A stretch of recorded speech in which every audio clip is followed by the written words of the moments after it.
He built a tiny house right in a tree, and the whole village laughed at him. But when the harshest freeze in decades hit, they all ran to him for Spacini. Subscribe so you don't miss what happens next, and write in the comments which city or country you're watching from. He had never believed in the idea of home as something permanent. For most of his adult life, a house had been little more than a roof that delayed the inevitable, a thin barrier between his body and the slow violence of the seasons. He moved from one crumbling structure to another, always at the margins of towns that were themselves sliding quietly into extinction. These were places that did not appear on any tourist map, where the paint on the porches had long ago surrendered to rot, where the yards were measured not in flowers, but in rusted appliances and forgotten lumber. He learned early that poverty was not loud. It did not announce itself with drama. It worked patiently, dissolving walls from the inside, teaching a man to accept things that should never be acceptable. The last house he rented had looked solid enough when he first stepped inside. The floors were uneven, the windows old, but it had a stove, a roof that did not yet leak, and a small shed behind it where he could stack firewood. It was autumn then, the air already sharp in the mornings, but the sunlight still carried warmth. He told himself that with enough discipline he could make it through the winter. He sealed the obvious cracks with strips of cloth and expanding foam he had scavenged from a closed hardware store, covered the windows with plastic sheets, and spent every spare dollar on firewood. By November, he was already burning more than he had planned. The house drank heat as if it were thirsty. He began to notice how the cold did not merely come from the outside. It crept upward from the floorboards, seeping through the soles of his boots and into his bones. Even when the stove glowed orange and the air above his head felt warm, his feet remained numb, as though they were standing on ice.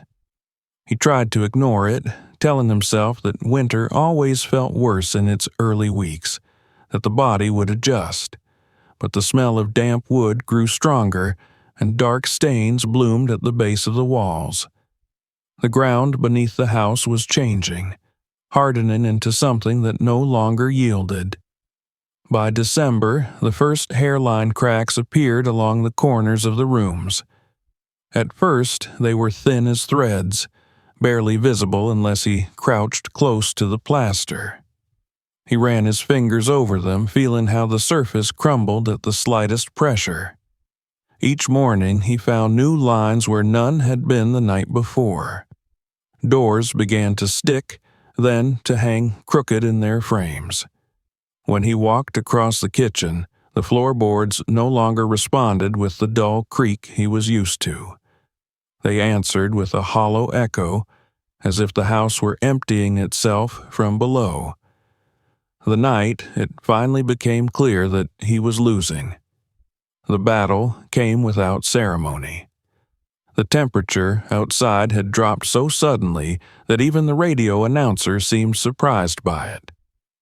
He fed the stove until the metal was almost white with heat and lay down fully dressed, telling himself that he would get up to add more wood when the fire died down. He woke hours later to a sound he could not immediately identify, a dry, splintering noise that echoed through the structure. At first, he thought it was the wind tearing at the roof, but when he placed his hand on the wall, he felt a faint vibration moving upward, as though something beneath the house were shifting in its sleep.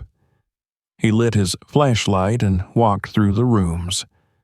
In the corner of the living area, a crack had opened wide enough to admit the tip of his finger.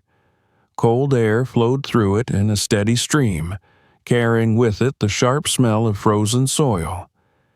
In the kitchen, the legs of the table leaned at a new angle, as if someone had shortened one of them.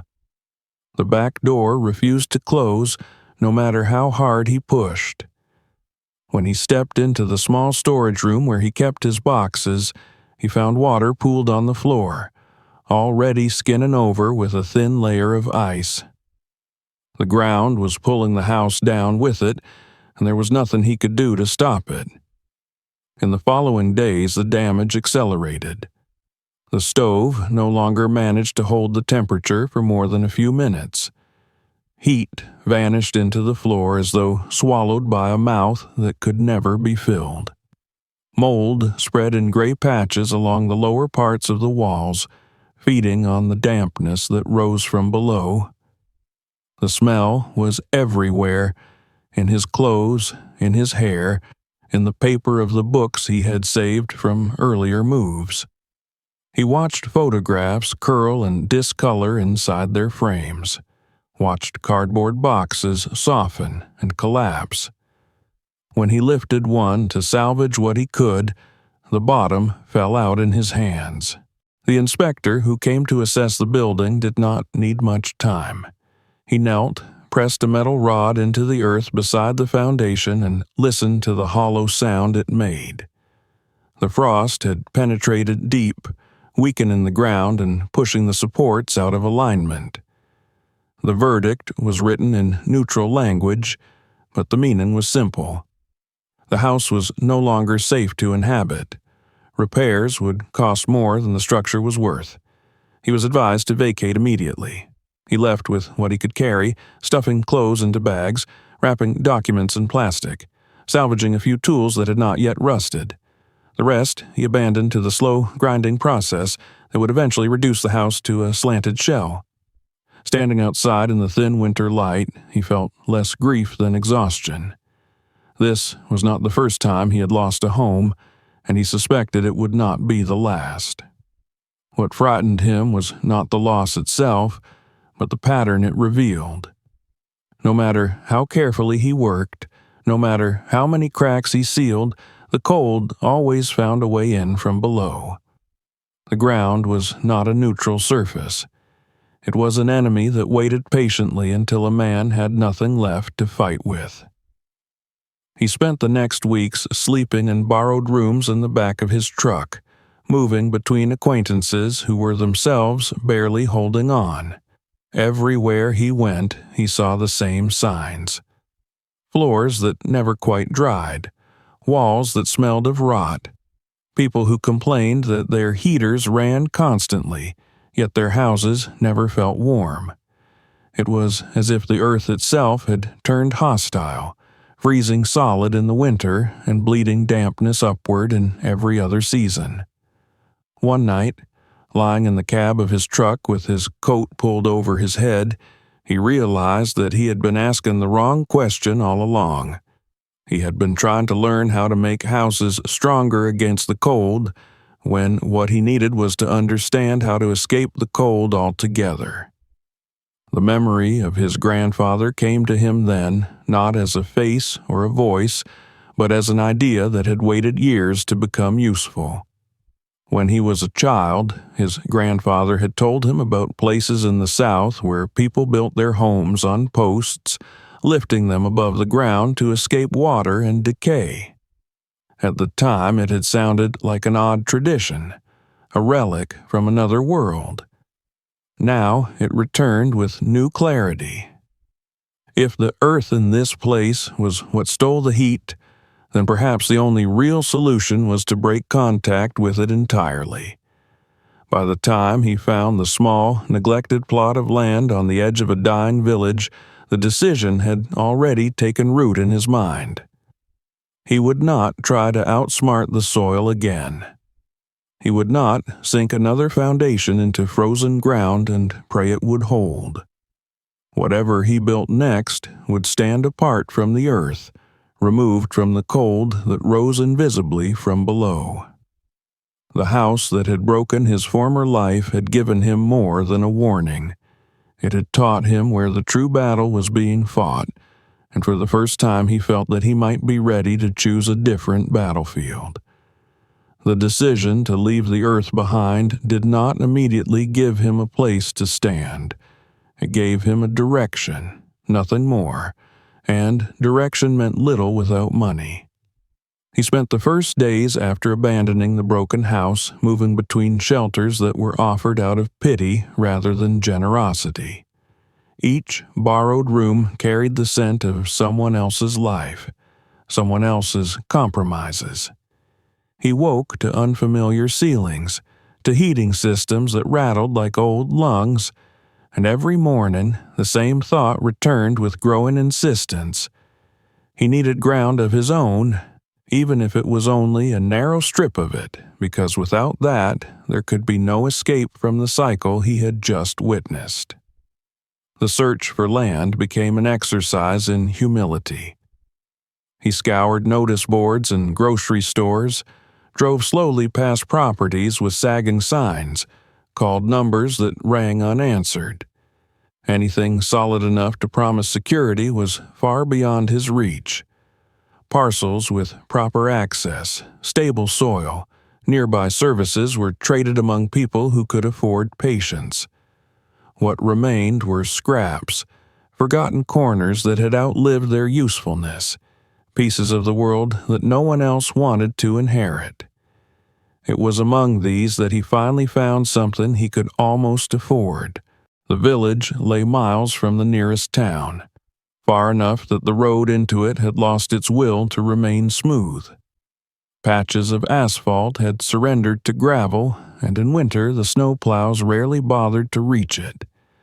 Most of the houses were older than the people who still occupied them. Their windows were dim with years of dust, and their yards carried the quiet evidence of abandonment. Collapsed fences, rotting sheds, half-buried appliances that had once been too heavy to move and were now too meaningless to remove. He sensed immediately that this was a place where things ended slowly rather than abruptly, where decay was accepted as a condition of life rather than a problem to be solved. The plot itself was hardly more than a scar in the landscape, a narrow rectangle at the edge of the tree line where a house had once stood before surrendering to time.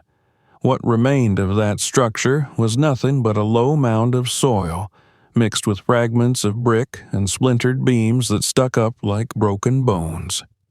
Grass refused to grow there, and the earth had a tired look to it, as though it had been used up by previous ambitions. Yet it was cheap, and more importantly, it was free of neighbors who might care what he did with it. On his first evening there, he walked the boundaries of the land in the fading light. The cold had returned after a brief thaw, and the surface of the ground was already hardening again. He knelt and pressed his fingers into the soil, feeling how the top layer yielded only slightly before turning rigid. This was the enemy he had come to understand, not as a poetic concept, but as a physical force. Beneath this crust lay a depth of frozen mass that would continue to steal heat long after the air above had warmed. He imagined a house sitting here, its foundation sunk into this indifferent substance, and he felt the old fatigue rising in him. He refused to repeat the same mistake. The village did not welcome him with open curiosity. People noticed him, of course, noticed the unfamiliar truck parked at the edge of the forest, the solitary figure moving through the ruins of a former home site. But there was no enthusiasm in their attention, only a mild irritation at the presence of someone who did not yet understand the unwritten rule of the place, that nothing truly new was supposed to happen here. They had seen others arrive with plans and leave with nothing, and they had learned to treat intention as a temporary condition. He spent days clearing what little debris remained, stacking old boards into piles that he could later sort through, digging out bits of metal and glass that might tear a tire or a boot. As he worked, he observed the patterns of the land with the patience of someone who had learned to listen to environments rather than impose himself on them. He watched how water collected in shallow depressions even in the cold, how the wind traveled unbroken from the open fields and then slowed abruptly when it met the trees. He took note of which parts of the ground held snow the longest and which shed it quickly, understanding that these details would decide whether he survived the next winter or not. The people of the village began to talk about him in the indirect way of small places. He heard fragments when he went to the only store for bread and coffee. Someone said he was wasting his time. Someone else remarked that the land there had killed a house once and would do it again. No one addressed him directly, but their skepticism hung in the air, a kind of invisible frost. He recognized it from every place he had ever lived. It was easier for them to expect his failure than to imagine a different outcome for themselves. Yet, as the days passed and he continued to prepare the site, he felt a strange calm growing in him. This land, poor as it was, belonged to him in a way no previous home had. There was no landlord to threaten eviction, no contract that could dissolve overnight. Even the hostility of the ground felt honest, a problem that could be studied and countered rather than endured blindly. He began to sketch plans in a battered notebook at night, drawing shapes that had nothing to do with foundations or basements. His lines climbed upward instead of sinking into the page. The more he studied the place, the clearer the threat became. Every house in the village shared the same weakness. They all trusted the earth to support them, to behave as a neutral base when in reality it was the source of their suffering. In summer, it fed moisture into their walls, breeding rot and mold. In winter, it hardened into a mass of ice that pulled heat relentlessly downward. He could see it in the way the villagers walked through their homes with hunched shoulders, in the resigned way they spoke about high heating bills and rooms that never felt warm. They had learned to live with it, but they had not learned to defeat it. He chose his spot at the edge of the plot where the trees grew thickest, a stand of old conifers whose roots ran deep and whose trunks bore the scars of storms that had passed decades earlier. He felt a peculiar respect for them. They had stood through winters far worse than anything he remembered, and they had done so not by fighting the cold directly, but by rising above the worst of it, letting the wind pass through their branches while their bodies remained intact. There was a lesson in that endurance, one he intended to apply to his own fragile construction. As he stood there one evening, with the notebook in his hand, watching the last light slide down the trunks of the trees, he understood that this was not simply about building a place to sleep. It was about redefining what a house meant in a world where the ground itself had become unreliable. The patch of land he had claimed was not a foundation in the traditional sense. It was a boundary, the line he had drawn between the life that had broken him and the one he was determined to invent. The forest at the edge of his land became his classroom. He walked among the trunks every morning before the cold loosened its grip, touching bark that was rough with age and sap, watching how the branches carried the weight of frost without breaking. The village lay behind him, quiet and withdrawn, but here among the trees he felt a different rhythm, one that had nothing to do with failing houses or shrinking communities. These were living structures that had learned to survive not by resisting the climate, but by accommodating it, bending when necessary and withdrawing their vulnerable parts away from the frozen ground. At night, he opened his notebook and tried to put into words what he had begun to understand. The memory of his grandfather came to him not as a voice, but as a persistent pressure behind his eyes.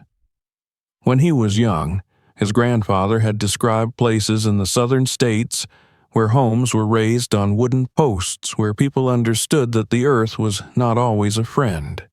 Those stories had seemed distant at the time, a curiosity from another geography. But now they returned as fragments of a practical wisdom that had been lost in his own life. His grandfather had never spoken about insulation or heat transfer, yet he had known instinctively that a house that clung to damp soil would eventually rot from within. Driven by a need that felt closer to hunger than to curiosity, he began to study.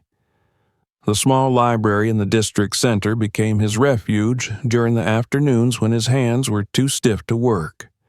He read books whose covers had faded into anonymity, manuals that no one had borrowed in years. He traced diagrams of wall assemblies and airflow patterns with his finger, trying to translate their abstract language into something that could be built with salvaged wood and stubbornness. What he found, repeated in different forms across decades of publication, was a simple truth that few people around him seemed to grasp. Heat did not only escape through roofs and windows. It was stolen by the ground itself, drawn downward through floors and foundations until the interior of a house became an extension of the frozen soil beneath it. This idea altered the way he saw every structure in the village. He noticed how snow melted fastest around the bases of the houses, not because they were warm, but because they were bleeding energy into the earth. He imagined the path of that heat, leaving the rooms where people huddled and sinking invisibly into the soil, never to return. No amount of firewood could change that fundamental relationship.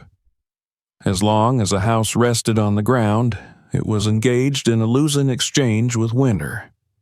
From this realization, the outline of a solution began to form, tentative at first, then increasingly concrete. He sketched shapes that did not touch the bottom edge of the page, forms that floated above an implied surface. He rejected the idea of traditional stilts almost immediately. They would still require digging, still transmit cold through their narrow cores. What he needed was something that would place the living space entirely within a different thermal environment, suspended in air that could act as a barrier rather than a conduit. The trees he had been studying provided the missing piece. Their trunks were not merely vertical supports. They were insulated columns of living matter, their internal temperature regulated by processes far more efficient than any man-made system he could afford. He pressed his hand against one on a particularly cold morning and felt, beneath the chill of the bark, a faint suggestion of stored warmth. It was not heat in the comforting sense, but it was stability, a refusal to sink to the extremes imposed by the surrounding air. He imagined a structure woven into that stability, a room lifted away from the frozen soil and anchored to something that had already learned to survive. He spent days comparing possibilities. A house on the ground meant repeating the cycle of rot and collapse. A house on concrete piers would require money and tools he did not have. A house in a tree demanded only courage, ingenuity, and a willingness to be laughed at.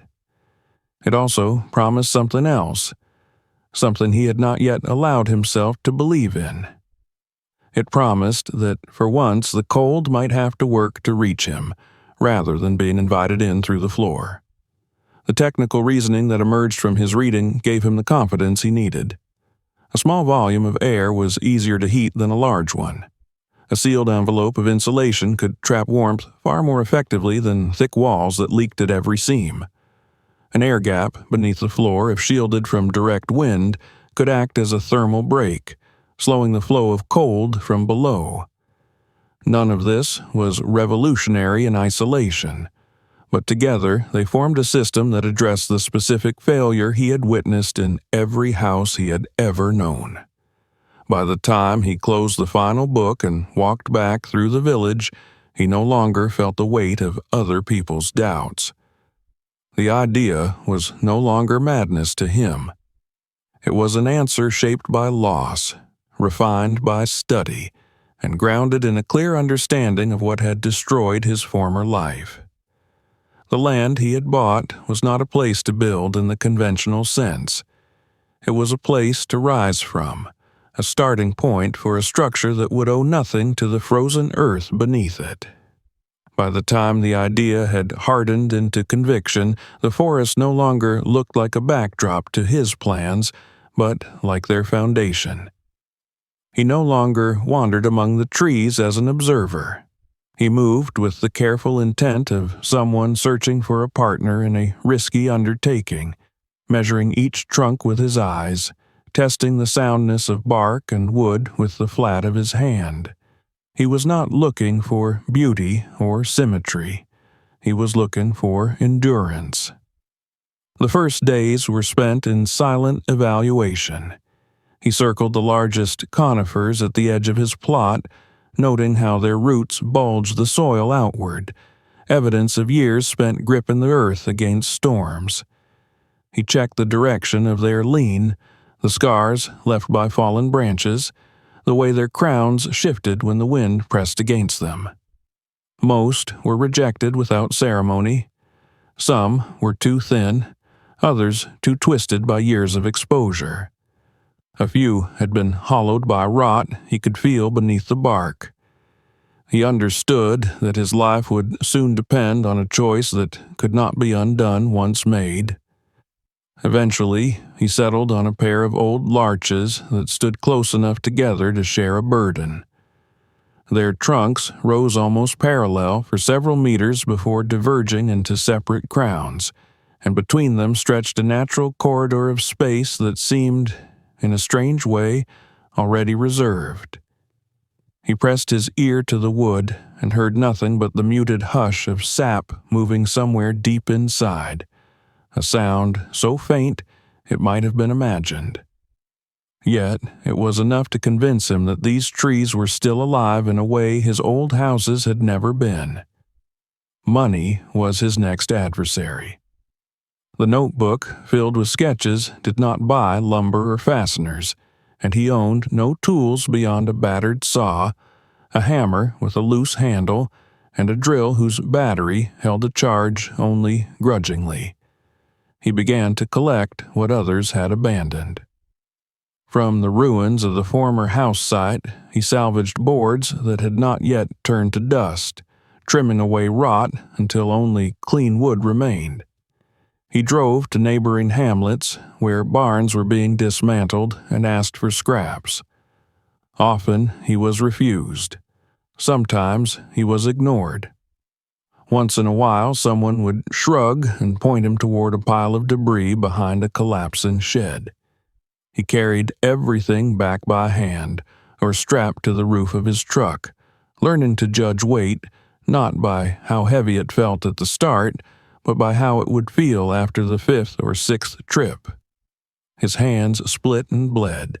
The cold entered his joints and lingered.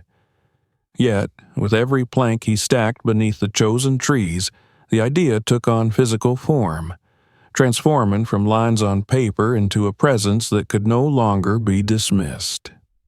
The first true act of construction was the most frightening. He rigged a crude system of ropes and pulleys from old clothesline and scrap metal, anchoring one end to the trunk of the larger tree, and the other to a horizontal beam he had cut from a fallen log. He raised it inch by inch, pausing whenever the rope groaned or the beam shifted in an unexpected way. When it finally settled into place between the two trunks, held by clamps he had improvised from bent brackets, he stood back and stared at it as though it were a miracle.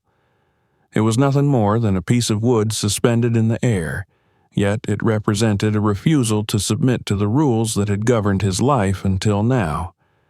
The platform grew slowly. Each new beam was a negotiation with gravity, each joint a test of his understanding of force and balance. He learned to trust the trees not as static pillars, but as living supports that flexed and responded to weight. When the wind picked up, the structure moved with it, swaying gently rather than resisting. He realized that a rigid house would have been torn apart here, but this one was learning to breathe with its environment. The latter was the last element he allowed himself to think about, perhaps because it was the most visible sign of his departure from convention. He built it wide, with steps deep enough to hold a full foot and side rails thick enough to grip with frozen hands. He carved grooves into each rung so ice would have less chance to claim it. When he finally leaned it against the platform, connecting earth and air in a single uncertain gesture, he felt an unexpected surge of vulnerability. Anyone who passed could see it now. Anyone could decide that his work was an invitation to mockery. They did not disappoint. Children were the first to react, pointing and laughing, daring one another to climb the strange wooden spine that led nowhere they could understand. Adults followed with quieter amusement, shaking their heads as they passed, their expressions carrying the polite distance reserved for someone who had already been classified as harmlessly irrational. He heard fragments of their assessments when he went into the village for supplies. People wondered aloud how long it would take before he fell. Others predicted that the first heavy snow would send the whole thing crashing down. No one offered help. He learned to work in spite of this background noise, to focus on the precision of his own movements rather than the eyes that followed them. He reinforced the frame with diagonal braces that locked the beams together, spreading the load across both trees. He built the floor in layers, laying one course of boards, then a sheet of salvaged insulation, then another course turned at a different angle to prevent drafts. He moved methodically, checking each connection, climbing up and down the ladder so often that the rhythm of it became part of his body. Occasionally, he returned in the evening to find something amiss. A loose board where he was certain he had tightened every screw. A tool missing from its place. Footprints in the snow beneath the platform that were not his. He did not confront anyone. He simply repaired what had been undone and carried on, aware that his project had become a small disturbance in a place that preferred its disturbances to remain abstract. By the time the skeleton of the cabin was complete, standing between the trunks like a suspended cage, he was no longer the man who had arrived with nothing but an idea. He had begun to inhabit the space even before walls enclosed it, sitting on the bare platform in the evenings, watching the light filter through the branches. Below him the ground lay frozen and indifferent, a surface he would no longer be forced to negotiate with. Above him the wind whispered through needles and twigs, carrying with it a promise he could not yet articulate but already believed in. The cabin existed now as a skeletal promise suspended between two living pillars, but he understood that structure alone meant nothing against the kind of cold that had already destroyed his past. The real work was only beginning. He had lifted himself away from the ground, yet the air itself could still betray him if he allowed it to. The wind that threaded through the branches had a way of finding any weakness, any forgotten seam, and he knew from experience that a single gap was enough to undo months of effort. He began with the principle that had shaped his plans from the beginning. The smaller the space, the easier it was to protect.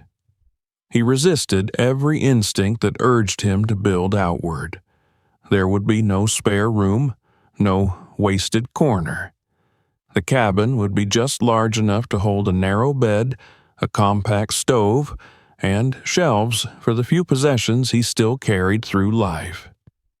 He imagined the air inside as something precious, a limited resource that must be contained and reused rather than allowed to drift away. The walls rose in two layers, one embracing the outside world and one facing inward, each with a distinct purpose. The outer skin was rough, assembled from mismatched boards that he trimmed to fit as tightly as possible. It bore the marks of their former lives, nail holes, stains, traces of old paint, but together they formed a shield against rain and snow. Behind this layer he left a narrow cavity, filling it with everything that could trap stillness. He packed in dry sawdust he had collected from a shuttered mill, old wool blankets he had found in a thrift store, scraps of felt, even bundles of newspaper sealed in plastic to keep them from moisture.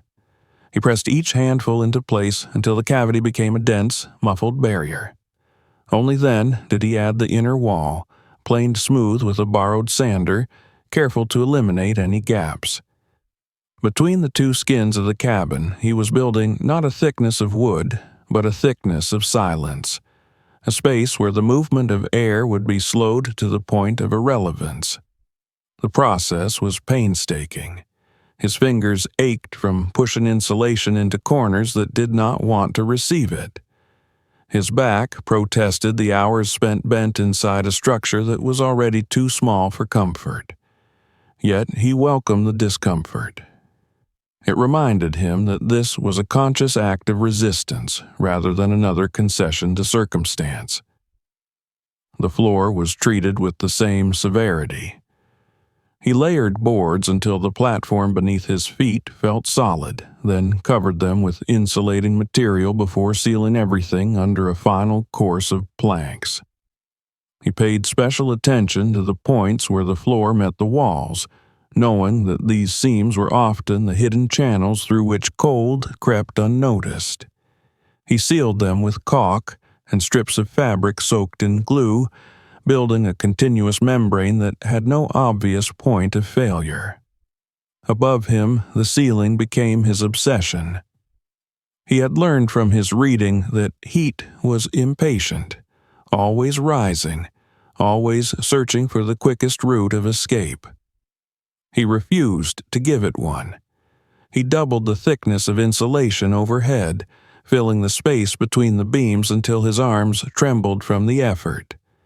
When he finished, the ceiling felt heavy, not in weight but in presence, a lid placed deliberately over the fragile warmth he intended to cultivate inside.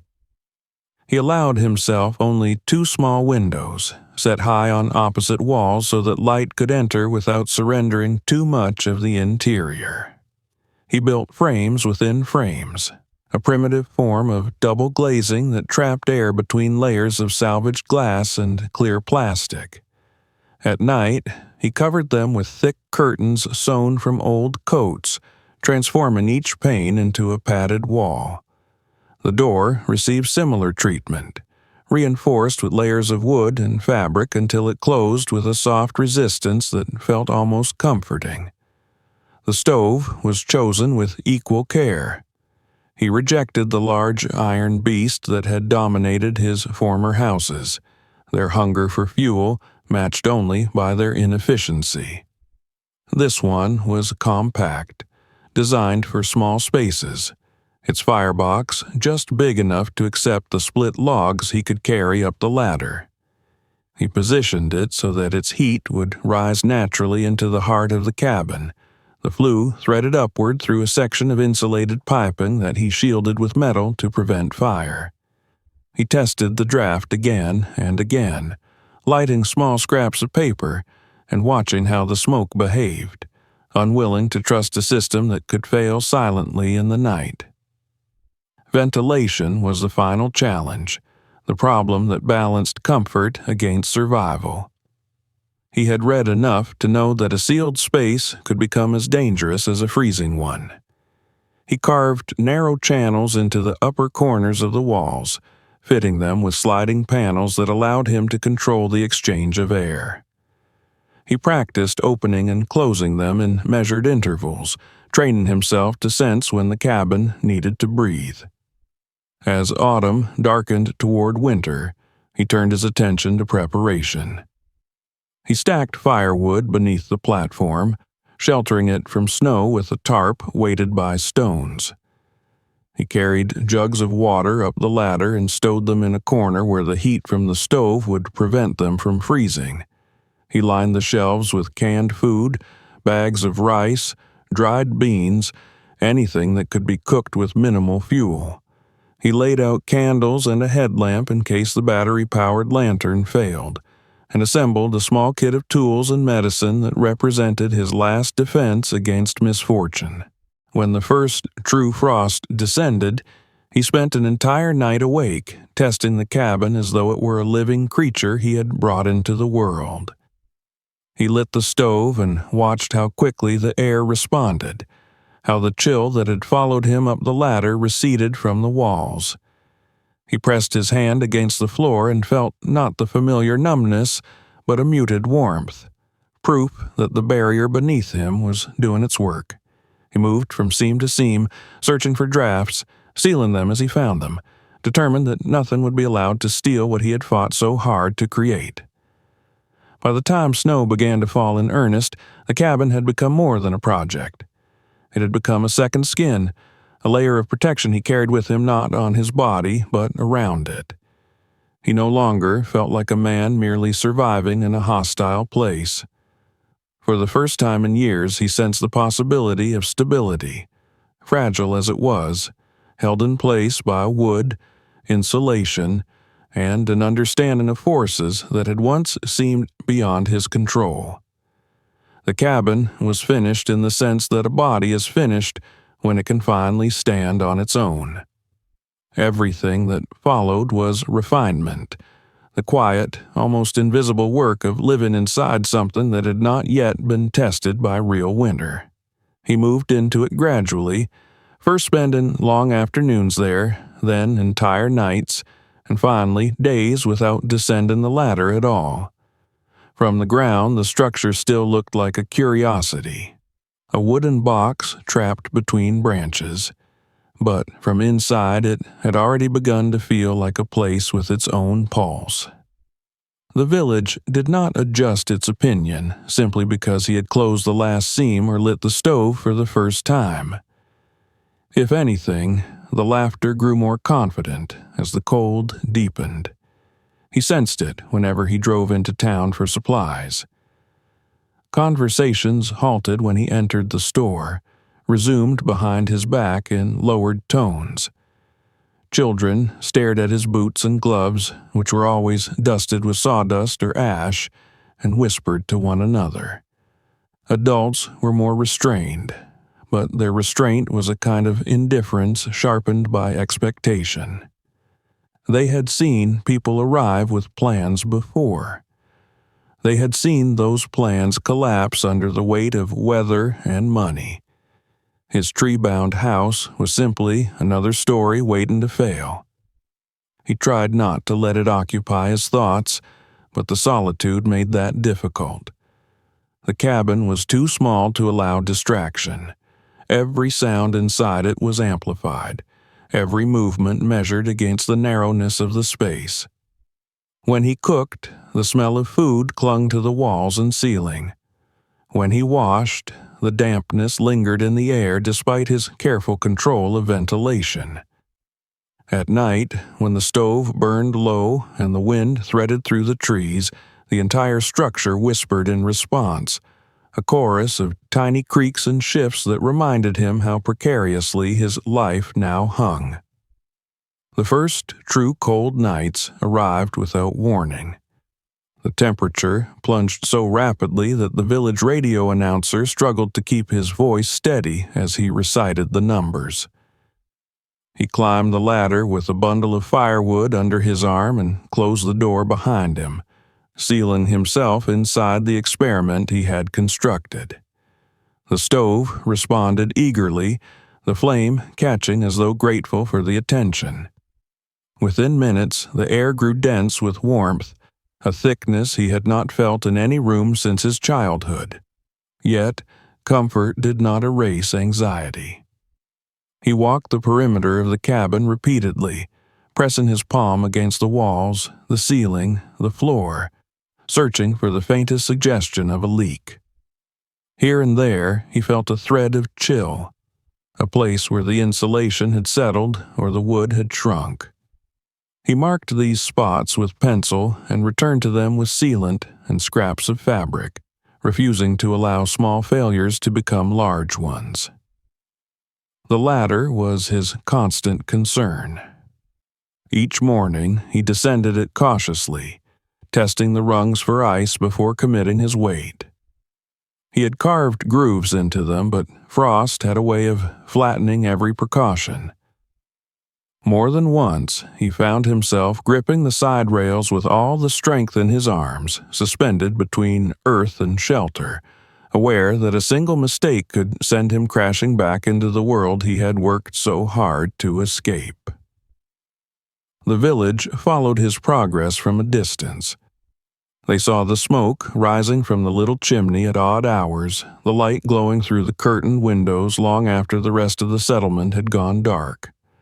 They shook their heads and went back to their own routines, secure in the belief that winter would correct his arrogance.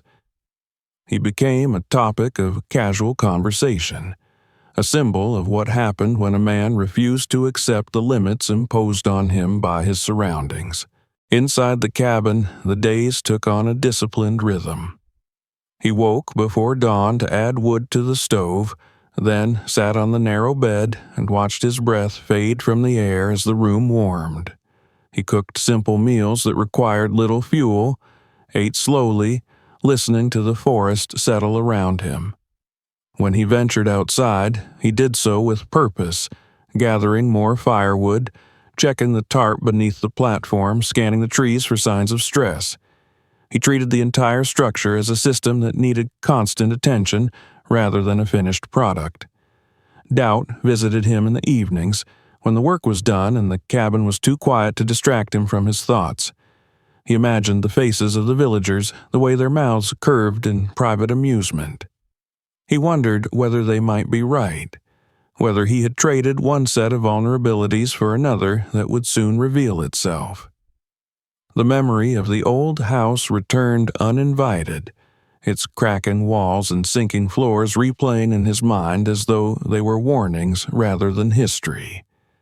It was during one of these nights when the wind rattled the branches with a persistence that felt personal, that he sensed a change in the world beyond his walls. The cold was no longer episodic. It had settled in with intent, hardening the air until it carried sound in a way he had never noticed before. The forest creaked and sighed, not with the restlessness of autumn, but with the strained stillness of something under siege. He added more wood to the stove, checked the ventilation channels, and lay down without undressing, instinctively aware that whatever was coming would not announce itself politely. By morning, the village was wrapped in a silence so complete it felt like absence rather than quiet. He climbed down the ladder and stood on the frozen ground, listening. Even the birds had retreated. The cold had reached a depth that was no longer merely uncomfortable. It was structural, a force capable of reshaping the place he had come to know. He looked back at the cabin suspended above him, its walls catching the pale light, and felt the weight of everything he had invested in it. The laughter of the village faded in his memory, replaced by a more urgent question. Would the armor he had built be enough, or would this winter finally expose the limits of his defiance? The silence he had felt the morning before was only the opening note of something far more severe.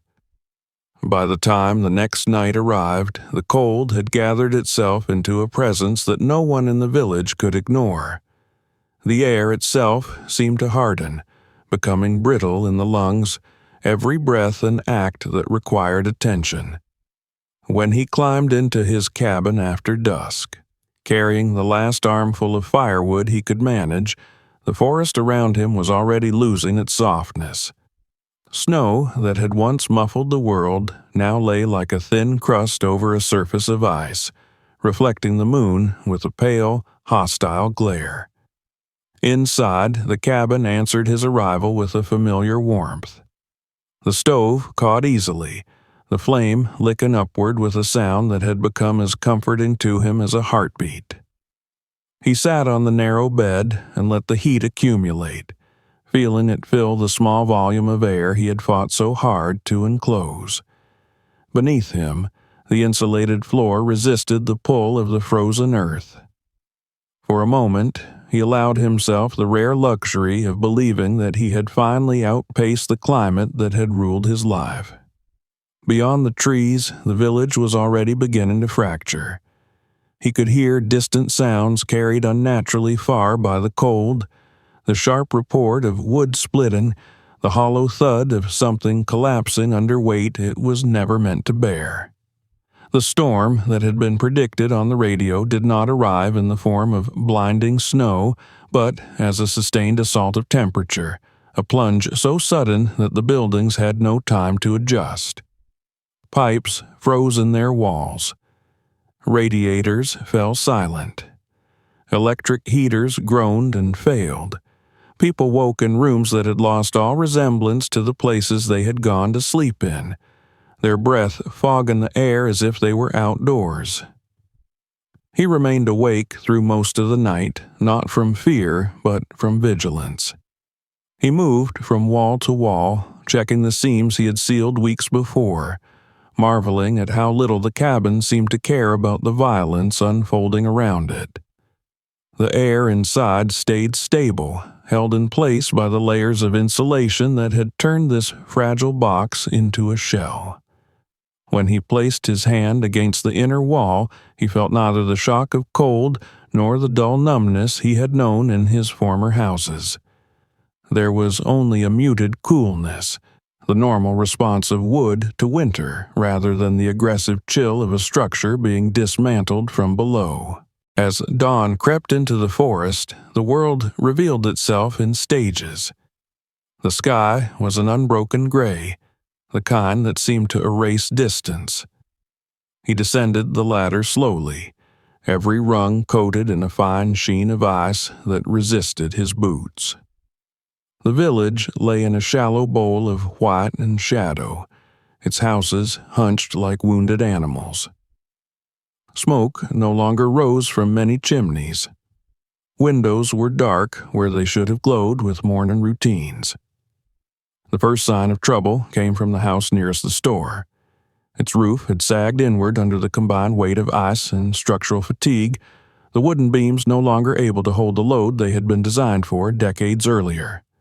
Farther down the road, he saw a door stand open at a strange angle, the frame warped so badly that it could no longer close. From inside came the muffled echo of something breaking, a sound he recognized too well. It was the sound of a building given up. He returned to his cabin before the cold could settle too deeply into his clothes, closing the door behind him with a deliberate care that felt almost ceremonial. Inside, the contrast was immediate. The temperature wrapped around him, softening his hands, restoring sensation to fingers that had begun to ache. He sat for a moment and simply breathed, the difference between inside and outside so extreme that it bordered on the unreal. News traveled quickly even without working phones. He heard voices drifting through the trees, not close enough to make out words, but close enough to suggest movement, agitation, the restless circulation of people who no longer trusted the spaces they inhabited. The village was becoming a network of failures. One house lost heat and sent its occupants to a neighbor. That neighbor discovered that their own system was faltering and pushed outward in turn. The cold was not selective. It did not reward preparation or punish neglect. It exploited weakness wherever it found it. By midday, the road into town had become impassable, a corridor of packed ice that no vehicle dared to challenge. People moved on foot, bundled in layers that did nothing to protect them from the wind that scoured the open spaces between buildings. He watched them from the narrow window of his cabin, his view framed by curtains that he kept drawn except when he needed to check the state of the world beyond. He saw familiar figures pause beneath the trees, looking upward, their faces tilted toward the structure they had dismissed for months. The latter, once a symbol of absurdity, had become a line of possibility. The first to approach did so hesitantly, as though afraid that the cabin might vanish if acknowledged too directly. He recognized the shape of an elderly man who lived alone at the far end of the village, a figure who had always moved slowly, even in good weather. The man stood at the base of the ladder for a long moment, gloved hand resting on the lowest rung, his posture heavy with a decision he had never imagined himself making. More followed, their footsteps crunching in the snow, their breath leaving visible traces in the air. From inside the cabin, he felt a tension build that had nothing to do with temperature. He had built this place as a refuge from the failures of the ground, not as a sanctuary for the entire village.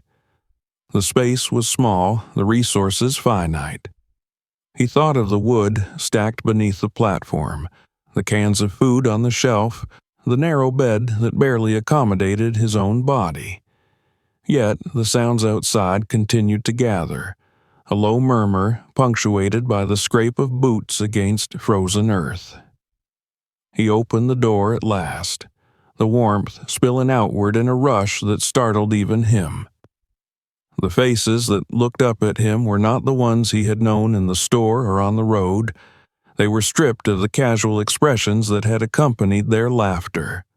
Cold had made them urgent, their eyes reflecting a need that went beyond pride or habit. He did not speak. He did not need to. The ladder stood between them as both invitation and test, and one by one they began to climb, hands shaken not only from the temperature, but from the weight of what they were leaving behind. As the cabin filled, he adjusted instinctively, shifting objects, opening and closing the ventilation channels with a precision that surprised him. The heat held, rising and settling into the bodies that had been driven from their own homes. Outside, the village continued to break apart, its foundations betrayed by the very ground they trusted. Inside, suspended between two living trees, he felt the system he had imagined in solitude prove itself in the presence of others. The frost that had come to conquer the village had encountered something it had not been designed to defeat. By the time the cabin held more bodies than it had ever been meant to shelter, the storm outside had deepened into something that felt less like weather and more like a siege. The cold pressed against the walls with the stubborn persistence of an animal that refused to be driven away. Yet, inside the narrow room, the air remained astonishingly calm. Breath rose in pale clouds at first, then slowly faded as the heat redistributed itself among those who had climbed the ladder in desperation. He moved without thinking, making space where there had been none, clearing the shelves of his few belongings and pushing them into corners, creating places for people to sit on the floor or lean against the walls. The smell of damp coats and frozen wool mingled with the dry warmth of wood smoke, forming an atmosphere that was unfamiliar yet not unpleasant. These were the same people who had watched him with detached amusement for months, who had whispered their verdicts behind his back, and now they occupied the cabin as though it were the only room left in the world. He felt no triumph in this transformation, no surge of vindication. What he felt was something closer to gravity, the weight of responsibility settling over him as tangibly as the layers of insulation in the walls. Outside, the village continued to unravel. The sounds that reached them through the forest were fewer now, muted by snow and distance, but he imagined the scenes unfolding with painful clarity. Doors that could not be closed, stoves that refused to burn, water lines split open by expanding ice. Houses that had seemed immovable in their familiarity were proving to be temporary shelters at best. The cold had not merely entered them, it had claimed them, asserting its authority in a place where people had grown accustomed to believing in the permanence of things that were never designed to last. He adjusted the vents carefully, aware that the balance he had achieved could be lost if he treated the cabin like an ordinary room. Too little air and the smoke from the stove would thicken.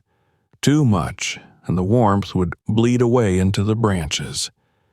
He had practiced this dance alone for weeks, learning the rhythms of his own creation, but now he had to apply that knowledge in a situation that had never appeared in his sketches. The system responded as though it had been waiting for this moment. The stove burned cleanly, the walls held their silence, the ceiling returned the rise in heat instead of surrendering it. Those who had climbed up first were already beginning to thaw. Their shoulders lowered, the tension in their faces easing as sensation returned to hands that had gone numb. Some sat with eyes closed, absorbing the fact of warmth as though it were a gift too precious to squander on conversation. Others remained standing, unwilling to trust the cabin with their full weight, glancing upward at the beams that held them suspended above a world that had just failed them. He found himself watching the latter as much as anything else. It had been a symbol of isolation when he built it, a visible marker of his refusal to live as everyone else did. Now it was a conduit of survival, the narrow bridge between a collapsing village and a structure that had not yet learned to break. People climbed it cautiously at first, then with increasing urgency, as word spread that the little house in the trees was still warm. The shame he had expected to see in their movements was less pronounced than he had imagined.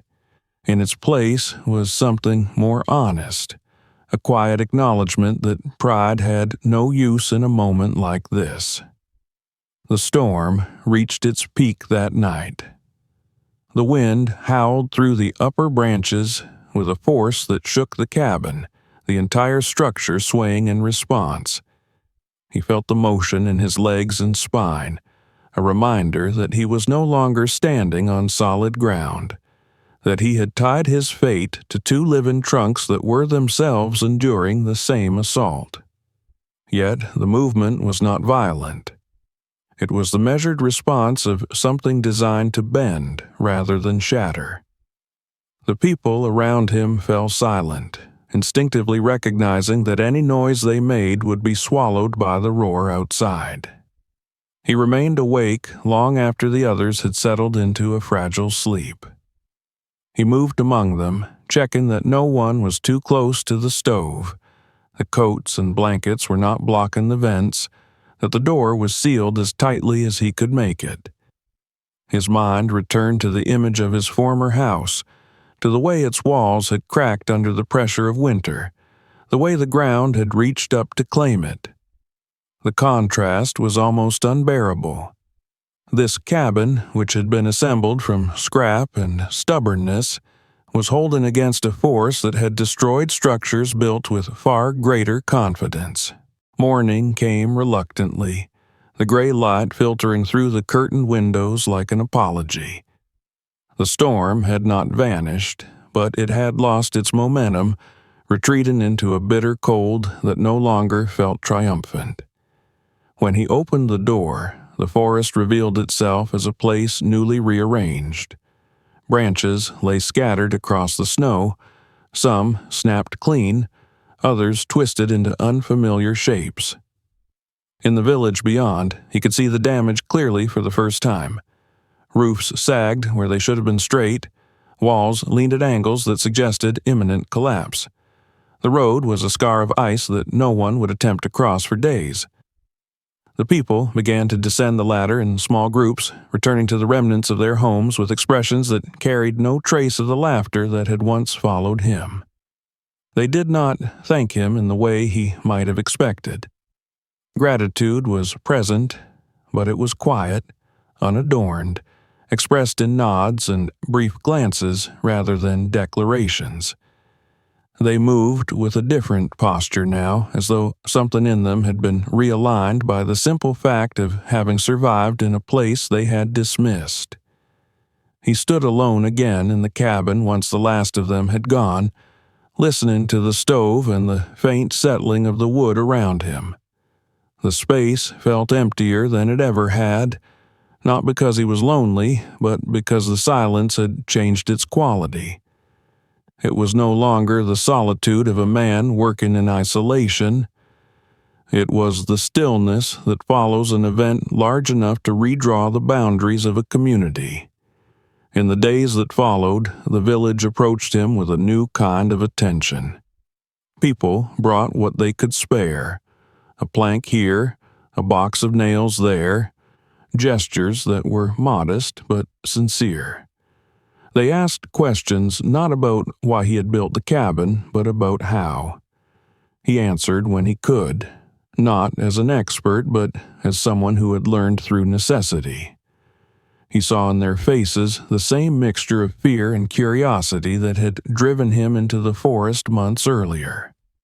When he climbed the ladder in the evenings now, he did so with a sense of continuity rather than defiance. The cabin remained small, imperfect, and precarious, yet it had proven itself in a way that no blueprint could have predicted.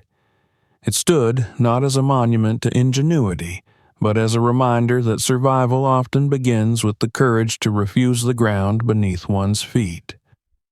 The house they had once laughed at had become something else entirely. Not a spectacle, but a testament to the possibility that even the most unpromising ideas can become shelters when the world decides to test them. If this story moved you even for a moment, don't let it end here.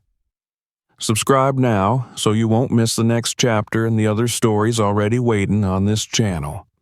More discoveries, more true-to-life survival stories, more moments that change everything are coming very soon. Share this video with someone who needs a reminder that one bold decision can rewrite an entire life. Your support keeps these stories alive.